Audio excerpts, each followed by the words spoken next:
At 6:51, the next potential leader of the FAA faced some tough questions in his confirmation hearing. Democrats and Republicans are split over President Biden's choice for the job to lead the struggling agency. Here's Amy Lou in Washington. Well, Patrick, his name is Philip Washington, a longtime transit official. Democrats really praised his skills as a leader, while Republicans questioned whether he had the right experience to lead the job.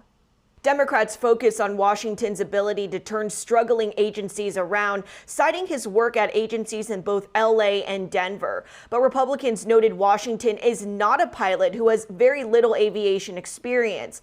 The hearing, delayed nearly a year, comes as the agency deals with a number of safety concerns and close calls, as well as an understaffing, flight delays, and the recent meltdown of its pilot safety program. All things Washington promised to account for if confirmed.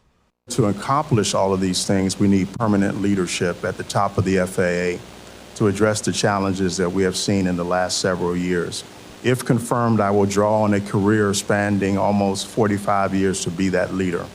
The safety of the traveling public will remain my top priority. Senate Majority Leader Chuck Schumer also voiced his support for Washington's nomination, although he did not give a confirmation vote timeline. In Washington, I'm Amy Lou, WYFF News 4.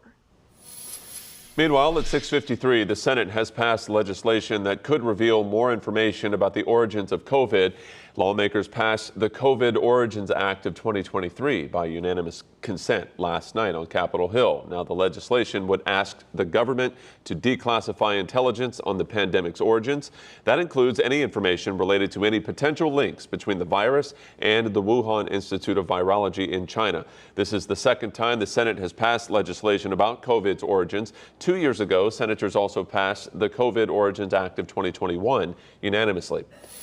The U.S. Postal Service says it's revving up its plans to modernize the nation's largest federal fleet of vehicles. USPS announced new contracts with Ford to buy more than 9,200 commercial electric vehicles. The Postal Service says the cars will fill an urgent need and will be the first step to eventually replace all of its gas-powered vehicles.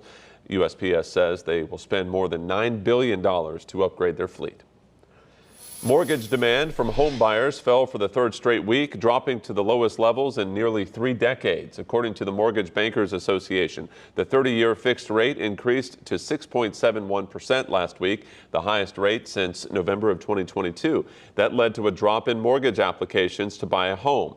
The rising rates appear to be pushing would-be home buyers back to the sidelines for now and could indicate a slow spring for the housing market.